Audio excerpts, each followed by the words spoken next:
بە گوێرەی ئامارەکانی ئەنجومەنی دادوەری هەرێمی کوردستان لە ساڵی 2024دا 51,018 گرێبەستی هاوسەرگیری لە دادگاکانی هەرێمی کوردستان ئەنجام دراون.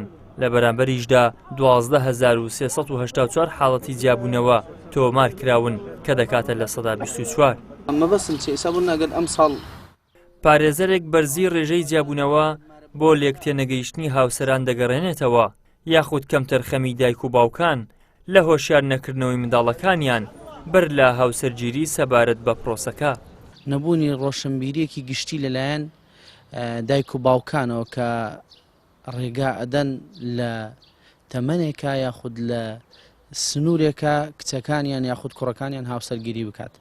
بۆ نمونە ئەبینی ئێستا بە شێوێکی بەرچاو کەسانێکەوە سەر و 20 ساڵ یاخود سەر و 18 ساڵ کە زەواج ئەکەن مەرج نییە کەسێک بۆ کەسێکی تر هەمان ئەو توانایی هەبێت کەوە ئەو هاوسەرگیریە بکات. نابینیت پرۆژەیەک یاخود دەورەیەکی ڕێکوپێکی باش هەبێت کە هاوسەرانی تێدا پەروەردە بکرێت بۆ ئەوی دوو ڕۆژکە کە ئەو هاوسەرانە دەبن بە ژن و مێرد و دوو ڕۆژتر دەبن بە دایک و باوک دەبن بە بووکی ماڵێک چۆن تەعامل بکەن لەگە دەوروبەریانە، چۆن تەعامل بکەن لەگەڵ مێردیانە، چۆن تەعامل بکەن لەگەڵ خێزانیانە.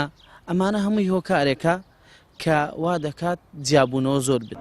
توێژینەوەیکی کۆمەڵایەتی ئەو ڕێژە بەرزەی جیابوونەوەی هاوسەران بە دیاردەیەکی نامۆ بە کولتوری کۆمەڵگەی کوردی ناو دەبات و دەڵێت لێکەوتە نەرێنیەکانی لە ساڵانی داهاتوو زیاتر دەردەکەوێت.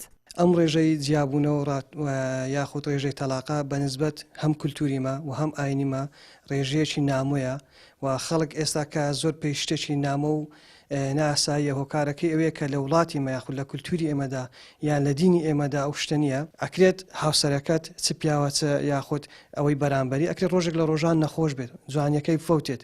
ئەم خۆشەویستێ مەرزدارە تا سەر نابێت. بۆیە ئەگەر خۆشەویستێکی بێمەرز بوو هەم لە کاتی خۆشی و هەم لە کاتی ناخۆشی لەگەڵ یەکترە بن. قبولکردنی ئەو جیاوازە بچووکانە کە لە بین یەکتر هەیە چونکە هەریەکیان لە ژیانێک دێتە ناو ژیانی تۆ. هەر بەپێی ئاماری ئەنجومەنی دادوەری هەرێم زۆرترین حاڵەتەکانی تەلاق بەهۆی نەگونجان لەگەڵ یەکتر بووە.